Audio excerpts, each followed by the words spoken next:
अब लेचेस और flip flop में जाने के से पहले हमें सबसे पहले ये समझना चाहिए कि सिंक्रोनस सीक्वेंशियल सर्किट क्या होते हैं। सीक्वेंशियल सर्किट की मीनिंग क्या है? सीक्वेंशियल सर्किट, ठीक है। तो सीक्वेंशियल सर्किट जो होते हैं आपके, वो सर्किट होते हैं, अगर हम उसका डायग्राम बनाना चाहें तो सीक्वेंशियल सर्किट जो होते हैं, फॉर एग्जांपल ये आपके पास एक होता है कॉम्बिनेशनल सर्किट। कॉम्बिनेशनल सर्किट में ऐसा होता है कि वो जस्ट डिपेंड करता है इनपुट्स पे, ठीक है। आपने इनपुट्स दिए, ये फॉर एग्जांपल अगर ये कॉम्बिनेशनल सर्किट,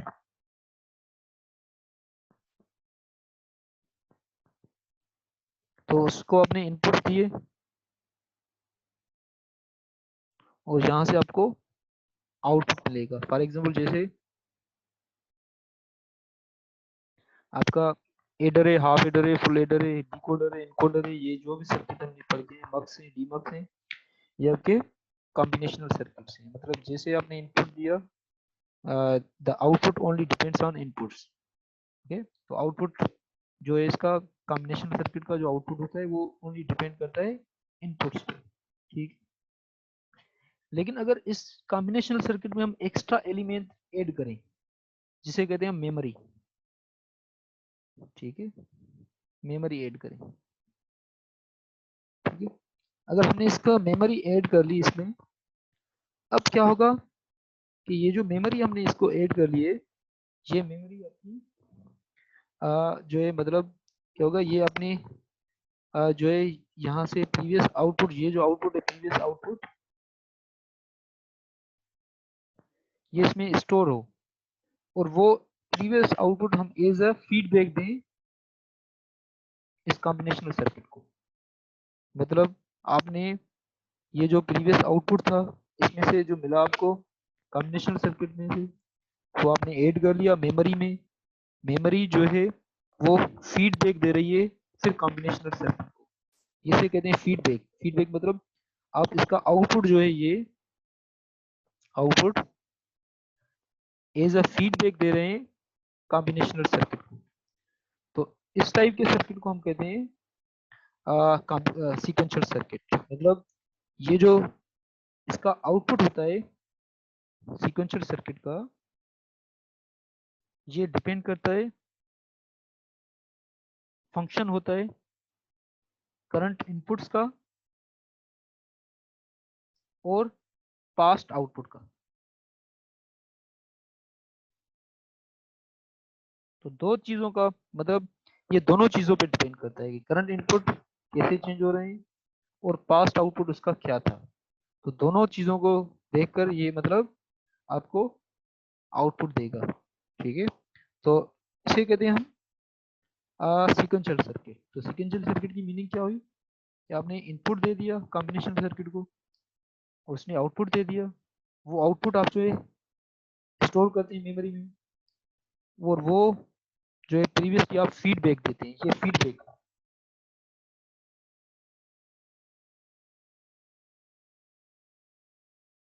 फीडबैक, ठीक है, ये मेमोरी है जिसे लिफ्ट होती है। लिफ्ट को आप जो है मतलब अगर फॉर एग्जांपल आपने इनपुट दे दिया, फिर वो सेकंड फ्लोर पे आप उतर गए, फिर वहां से अगर आप जो है मतलब कोई भी थर्ड फ्लोर का इनपुट देते हैं, तो फिर लिफ्ट में जो है ऑलरेडी आपका जो जो आपने पहले जो इनपुट दे दिया था वो आपका सेव हो गया है इधर। तो जो न्यू आप जो है मतलब इनपुट दे दिया, तो वो डिपेंड किस पे करता है आपका, जो है जो है मतलब आपने कहा कि फोर्थ फ्लोर पे जाना है, तो लिफ्ट को ये पता होना चाहिए कि वो आप पहले कौन से फ्लोर पे थे। तो पास्ट आउटपुट उसको मतलब याद होना चाहिए। तो याद होने के लिए आप क्या करते हैं, मेमोरी यूज करते हैं। तो मेमोरी जो होती है वो मतलब पास्ट आउटपुट को स्टोर करती है, प्लस करंट इनपुट जो आप देते हैं। तो दोनों चीजों पे डिपेंड करता है इसका आउटपुट, जो सीक्वेंशियल आउटपुट होता है। तो आउटपुट जो करंट आउटपुट जो आउटपुट होता है आपका, वो किस चीज पे डिपेंड करता है, फंक्शन किस चीज का होता है, पास्ट प्लस करंट इनपुट्स,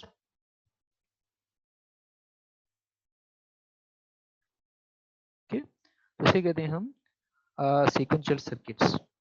अब सीक्वेंशियल सर्किट के दो टाइप्स होते हैं। एक होता है asynchronous circuit, asynchronous sequential circuit,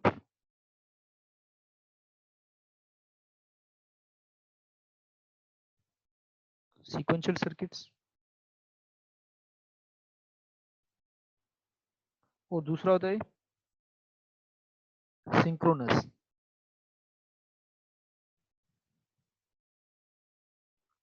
sequential circuits.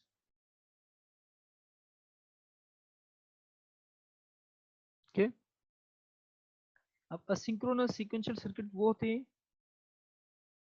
जो इनपुट पे चेंज करें, इनपुट से पे डिपेंड करें at any instant of time, depend on inputs at any instant of time.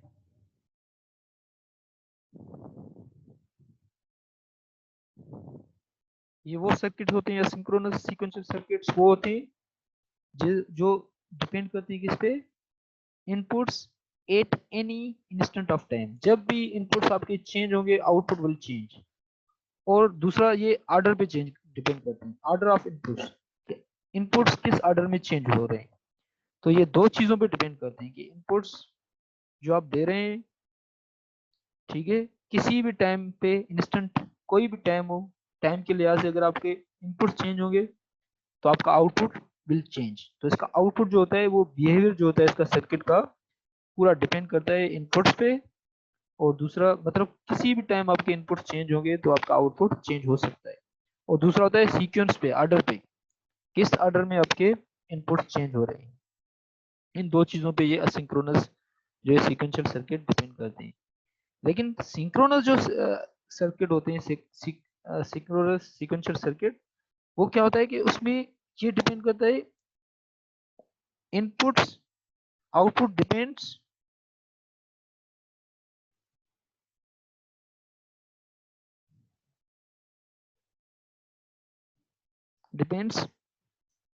On inputs at discrete interval of time.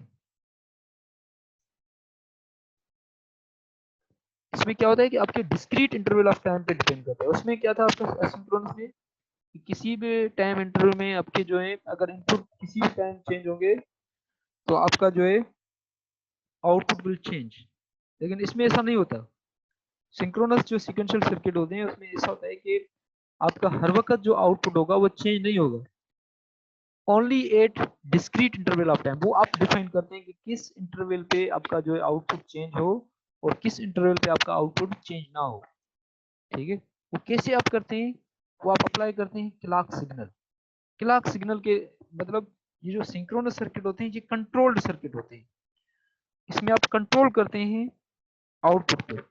कैसे control करते हैं आप, कंट्रोल करते हैं आप क्लॉक सिग्नल के जरिए। Clock signal is a control signal. आपको पता है कि क्लॉक सिग्नल क्या होता है। क्लॉक सिग्नल जो होता है एक रेगुलर पीरियडिक सिग्नल होता है। ठीक है, उसका जो है ये फॉर एग्जांपल इसका टाइम पीरियड और इसका टाइम, दोनों का टाइम जो होता है वो सेम होता है। यहाँ डिफरेंट भी हो सकता है, लेकिन हम यहाँ पे जो क्लॉक सिग्नल ले रहे हैं उसका जो है जितना आउटपुट आपका हाई होगा, एक तो ये जीरो ये वन है, ठीक है, ये आपका वन है और ये जीरो है। तो ये इस लेवल को यहाँ पे आपके वन है और यहाँ पे जीरो है। अब ये क्या होता है कि आपका ये 55 फॉर एग्जाम्पल 50% टाइम जो होगा वो एक्टिव होगा और 50% लो होगा। ठीक है, तो ये ऐसे क्लॉक सिग्नल को हम रेगुलर पीरियडिक सिग्नल होता है। ठीक है, जिसका बिहेवियर मतलब रेगुलर होता है, जो जिसकी फ्रीक्वेंसी रेगुलर होती है।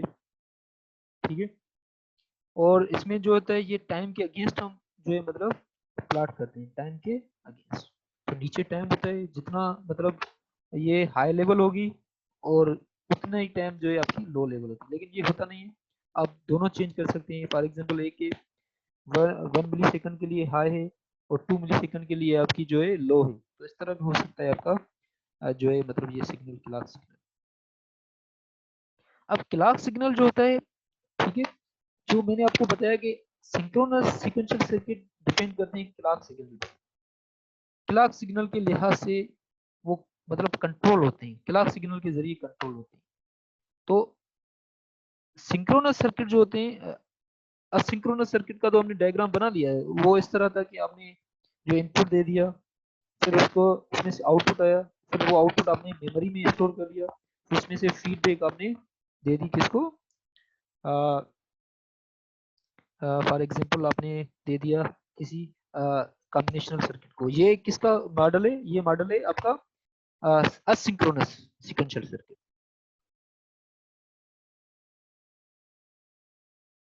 ठीक है। लेकिन सिंक्रोनस सर्किट का जो मॉडल होगा उसमें क्लॉक सिग्नल लाजमी होगा। मतलब क्लॉक सिग्नल हम चाहते हैं कि डेटा मतलब जो हो वो हम कंट्रोल कर पाए। मतलब जब हम क्लॉक सिग्नल हाई दें तभी डेटा वहां पे स्टोर हो, जब लो दें तो वो डेटा सेम रहे।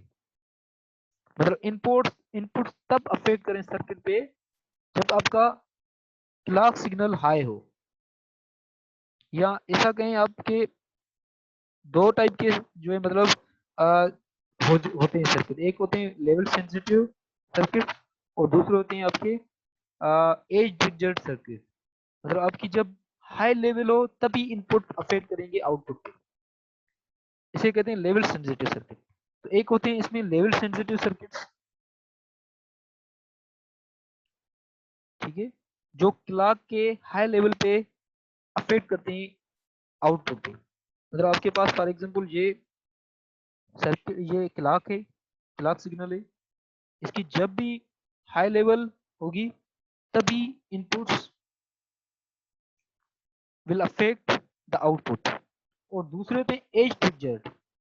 एज ट्रिगर्ड जो होते हैं वो इस तरह होता है कि देखें, क्लॉक का जो टाइम पीरियड होता है वो होता है यहाँ से एक पॉजिटिव एज से लेकर दूसरे पॉजिटिव एज तक। ये पूरा क्लॉक साइकिल है, इसे कहते हैं क्लॉक साइकिल। एक पॉजिटिव एज, रेजिंग एज, यहाँ से कहते हैं रेजिंग एज, तो सेकंड रेजिंग एज, इन दोनों के दरमियान जो टाइम होता है उसे कहते हैं क्लॉक साइकिल टाइम। अब हम कहते हैं कि दो टाइप के सर्किट मतलब क्लॉक दो टाइप से दो तरीके से काम कर सकता है। मतलब इस तरह भी काम कर सकता है कि आपका जब क्लॉक की लेवल हाई हो तब आप इनपुट अप्लाई करें, the output will be affected. या इस तरह भी हो सकता है कि आपका राइजिंग एज पे काम करे, तो उसे कहते हैं हम, जब राइजिंग एज पे काम करे तो उसे कहते हैं एज ट्रिगर्ड।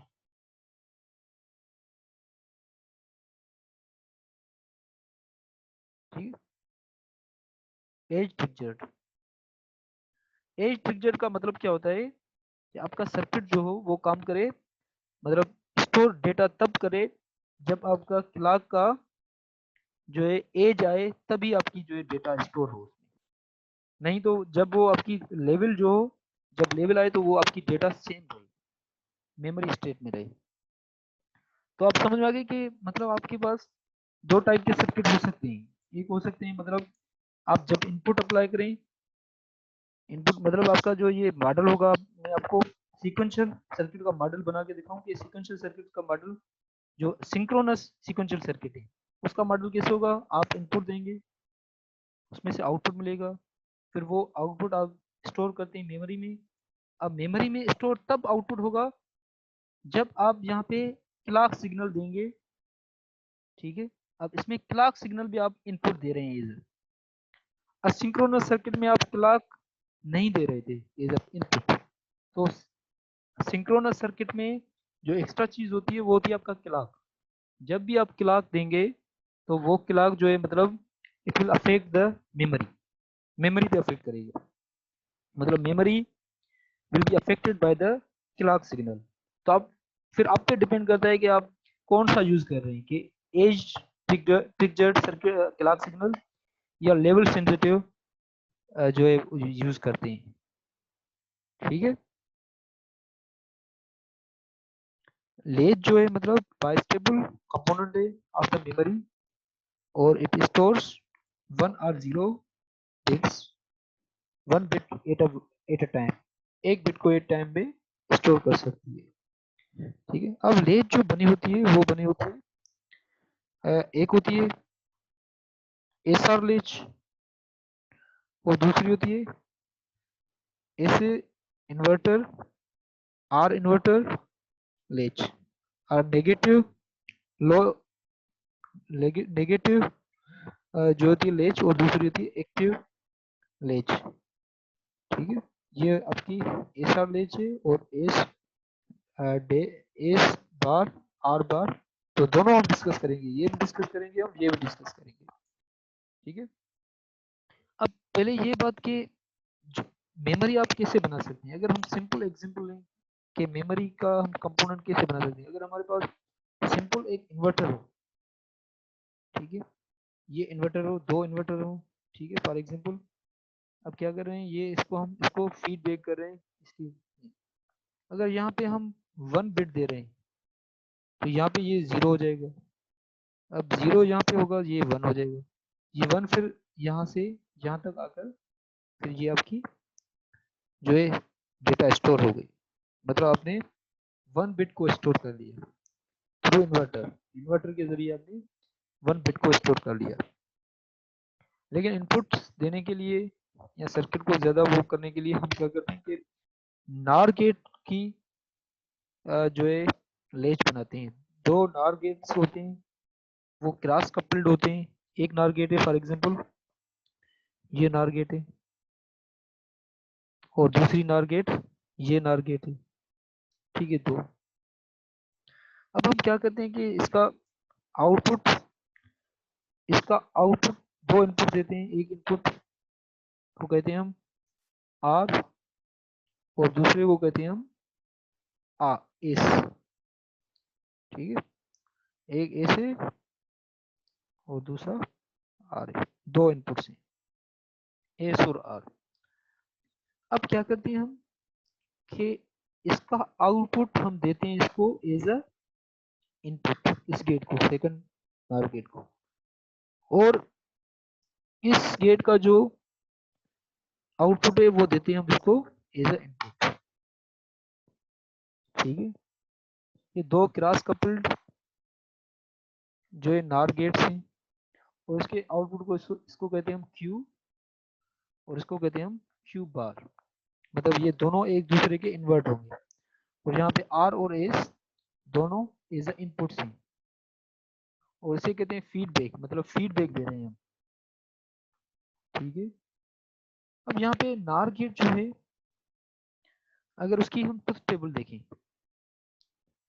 फॉर एग्जांपल अगर हमारे पास नार गेट की ट्रुथ टेबल हो तो नार गेट में हम क्या करते हैं, अगर फॉर एग्जांपल नार गेट में होता है कि आप अगर ए है और दूसरा बी है, यहाँ पे 0 दे रहे हैं, यहाँ पे 0 दे रहे हैं, तो आउटपुट क्या आता है 0 0 1 आता है आउटपुट। यहाँ पे एक आउटपुट है, ये 0 1 आएगा। ठीक है।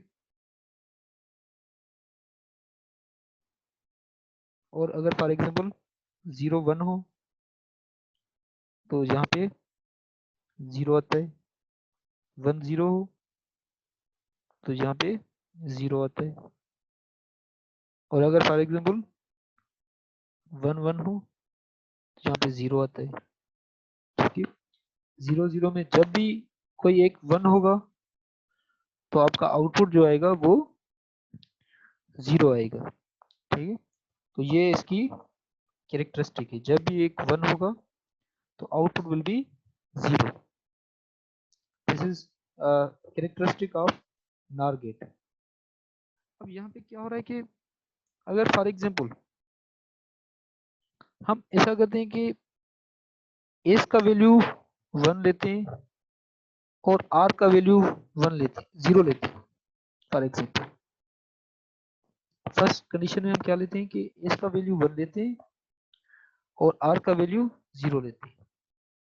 ये करके देखिए हम कि आंसर क्या आता है। फॉर एग्जांपल एस का वैल्यू 1 है और आर का वैल्यू 0 है। ठीक है। आपने दो इनपुट दे दिए आर और एस। अब जब भी नार गेट में एक 1 होगा तो उसका आउटपुट क्या आएगा, उसका आउटपुट होगा 0 होगा। तो फर्स्ट गेट का जो आउटपुट होगा that will be equal to 0, क्योंकि एक भी अगर इनपुट 1 है तो उसका आउटपुट जो होगा 0 होगा, तो Q बार जो आएगा उसका आंसर 0 आएगा। अब ये 0, ये जो 0 यहाँ पे आया, ये 0 इसके इनपुट में आएगा, यहाँ पे 0 आ जाएगा, क्योंकि इसका आउटपुट जो है is a feedback of second gate, वो इन दोनों में 0 0 है। अगर 0 0 है तो यहाँ पे क्या आएगा, 1 आएगा आंसर। ठीक है, तो ये हम 1 और 0, जब एस 1 और 0 है, एस 1 है और 0 है, तो क्यू डैश का वैल्यू जो है वो है 0 और क्यू का वैल्यू है 1। तो फर्स्ट हमने ये कर लिया। ठीक है, फर्स्ट कंडीशन में हमने क्या किया, एस का वैल्यू हमने 1 लिया और आर का वैल्यू हमने 0 लिया। जब हमने एस का वैल्यू 1 लिया और आर का वैल्यू 0 लिया, तो क्यू का आंसर जो है, क्यू डैश का आंसर जो था वो 0 था और क्यू का आंसर 1 है। इस स्टेट को हम कहते हैं set state. S mean set. आपने 1 स्टोर कर लिया, यहाँ पे क्यू डैश तो हमेशा इसका इन्वर्ट ही होगा, लेकिन जो क्यू का वैल्यू होगा वो आपका आउटपुट होगा।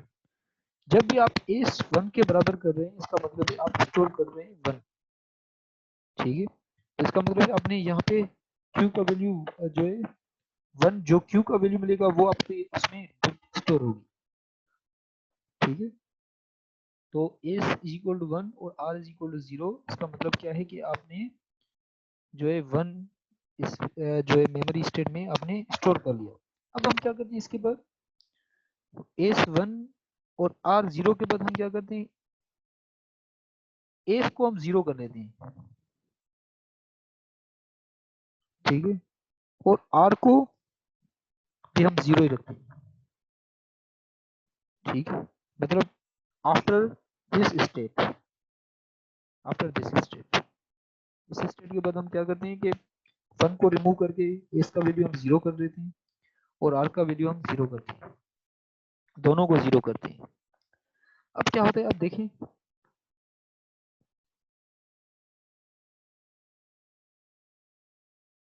फॉर एग्जांपल ये आपकी,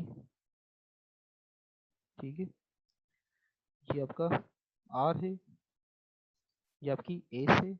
आर के सामने हमेशा क्यू होगा और एस के सामने आपका क्यू डैश होगा।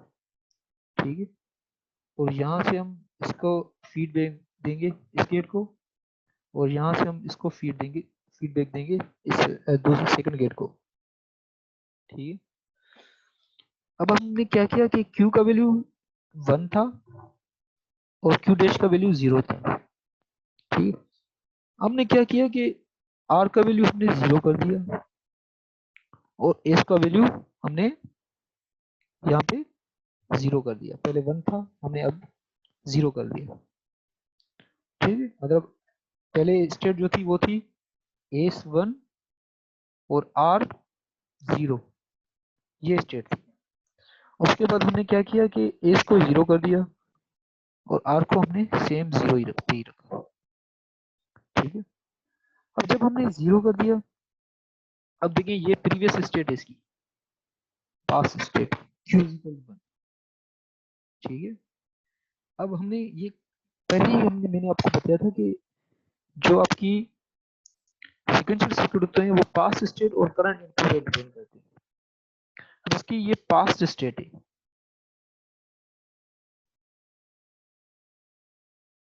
ठीक है, अब हम क्या करते हैं, ये Q1 अगर इसको हम दें, ये Q1 एज यहाँ पे दें, क्योंकि इसकी पास्ट स्टेट है एज अ फीडबैक ऑफ 1 और 0।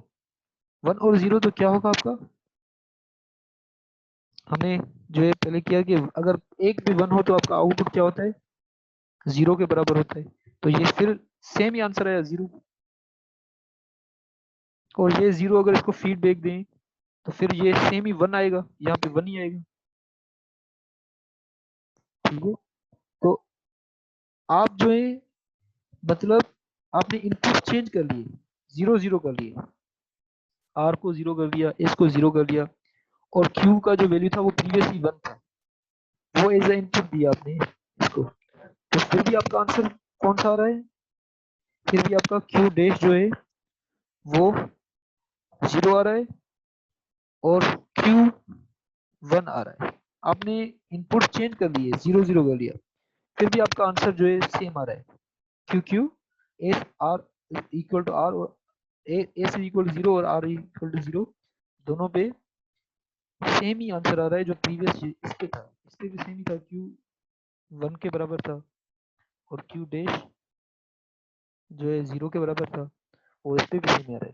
तो हम एस इज इक्वल टू 0 और आर इज इक्वल टू 0 और Q is equal to previous state, मतलब जो आपकी प्रीवियस स्टेट जो पहले ही आपके पास थी, पहले स्टेट, इसे कहते हैं प्रीवियस स्टेट। तो आपका जो आंसर था वो था क्यू इज इक्वल टू 1 और Q dash is equal to 0। इस स्टेट को हम कहते हैं मेमोरी स्टेट। जब भी आप 0 0 लगाएंगे इसके इनपुट पे, तो आपकी जो प्रीवियस डेटा होगी वो स्टोर होगी, वही डेटा होगी 0 0 पे। इस स्टेट को कहते हैं मेमोरी स्टेट।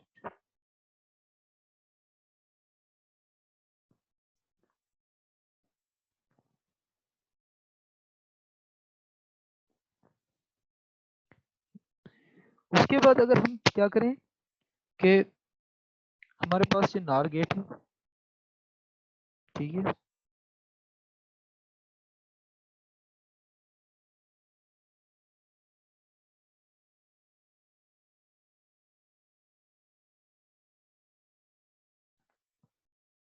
अब हम क्या करते हैं कि जो है एस को 0 करते हैं और आर को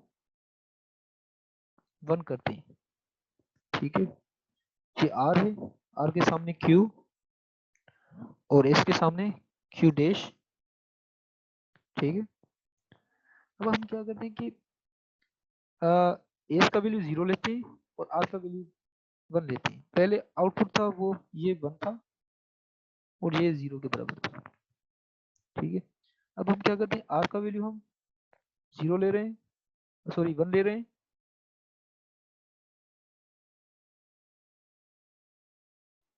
यहाँ पे 1 ले रहे हैं और एस का वैल्यू हम 0 ले रहे हैं, ठीक है। जब हमने एस आर का वैल्यू 1 लिया और एस का वैल्यू 0 लिया, तो अब आप देखिए कि क्यू का वैल्यू आपका 1 है, तो ये 1, ठीक है, और ये 0, 1 और 0, 1 और 0 क्या होगा यहाँ पे, जब भी 1 और 0 हो आपके पास, एक भी 1 होगा, ठीक है।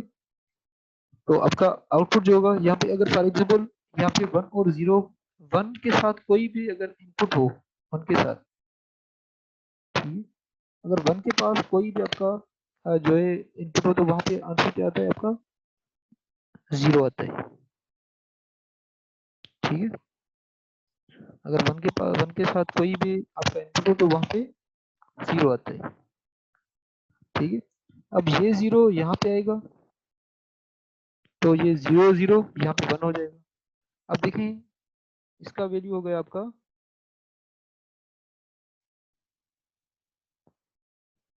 1 और Q का वैल्यू हो गया 0। जब आपने एस का वैल्यू 0 लिया और आर का वैल्यू 1 लिया, Q का वैल्यू जो आया आपका वो 0 के बराबर और Q डैश का वैल्यू आया 1 के बराबर। तो मतलब इस स्टेट को हम कहते हैं रीसेट, आर फॉर रीसेट। तो आपने जब आर का वैल्यू 1 लिया, तो आपके यहाँ वैल्यू जो स्टोर हुए वो हो गए 0, जो है क्यू, जो आपकी क्यू है उसका वैल्यू है 0। इसका मतलब है आपका जो यहाँ पे बिट जो स्टोर हो रही है वो 0 बिट स्टोर हो रही है। जब भी आप आर का वैल्यू 1 कर रहे हैं, रीसेट कर रहे हैं, रीसेट कर रहे हैं, रीसेट का मतलब है आप यहाँ पे आर का वैल्यू जो जो जो है मतलब क्यू का वैल्यू है वो 0 कर रहे हैं। अगर फॉर एग्जाम्पल यहाँ से अब आप क्या करते, इसको फिर 0 0 करते, 0 और आर को 0 करते, तो फिर भी आपका जो आंसर होता है क्यू 0 होता है और क्यू डैश का वैल्यू 1 होता है, क्योंकि एस इज इक्वल टू 0 और आर इज इक्वल टू 0 ये मेमोरी स्टेट है। जब भी आप इसके बाद जो एस और आर 0 कर रहे हैं दोनों इनपुट्स, तो आप इसका क्यू जो है वो 0 होगा और क्यू जो है डैश होगा वो 1 होगा, तो इसे कहते हैं मेमोरी स्टेट। ठीक है, अगर फॉर एग्जांपल दोनों का इक्वल आप 1 कर दे, एस इज इक्वल टू 1 और आर इक्वल टू 1, दोनों को मतलब 1 के बराबर कर दे, तो अब आप करके देखिए, यहाँ पे देखिए, अगर यहाँ पे नार गेट है, ये एस है और यहाँ पे ये आपकी नार गेट है, ठीक है, दोनों है, ठीक है। अब ये देखें कि आप फॉर एग्जांपल जहाँ पे आप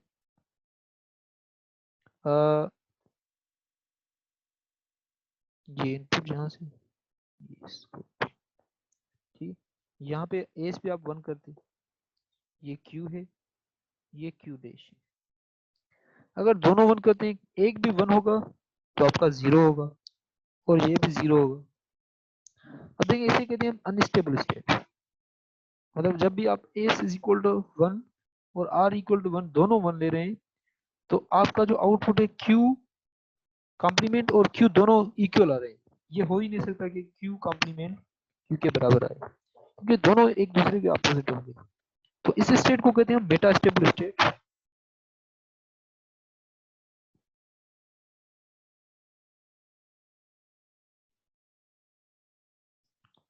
are unpredictable state, not allowed state, not useful state, unpredictable state.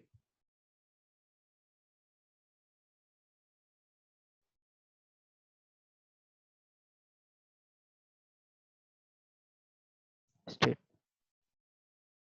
क्योंकि अनप्रेडिक्टेबल स्टेट में इस तरह होता है कि आपको क्यू का और क्यू डैश का आप अंदाजा नहीं लगा सकते कि मतलब यहाँ पे 1 जिसका वैल्यू भी 1 है, कौन सी गेट पहले आउटपुट देगी, या इसका आउटपुट जो होता है वो अनप्रेडिक्टेबल होगा। अगर आप एस 1 से स्टार्ट करें, इस गेट से स्टार्ट करें, तो आपका आउटपुट डिफरेंट आएगा, और उससे आप जो है करें तो आउटपुट डिफरेंट आएगा।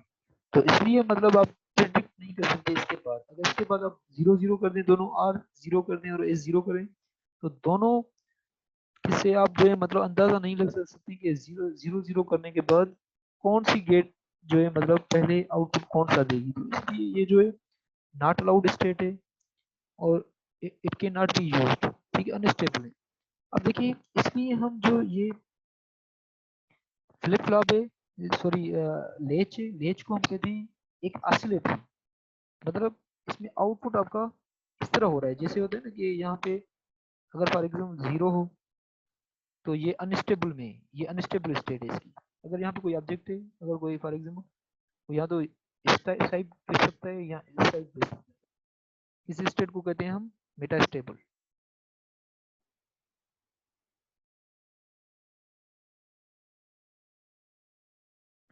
और ये दो स्टेट जो होती हैं 0 और 1, ये इसकी 0 यहाँ पे 0 इस स्टेट पे या इस स्टेट पे, ये दोनों स्टेट जो होती हैं प्रेडिक्टेबल होती हैं, और ये स्टेट जो होती हैं आपकी यहाँ आउटपुट जो है वहाँ पे आप प्रेडिक्ट कर सकते हैं इसके बाद 0 0 करने के बाद, ठीक है। तो ये लेच होती है, लेच के जब भी इनपुट चेंज होगी तो that will affect the output, therefore it is asynchronous, ये असिंक्रोनस है।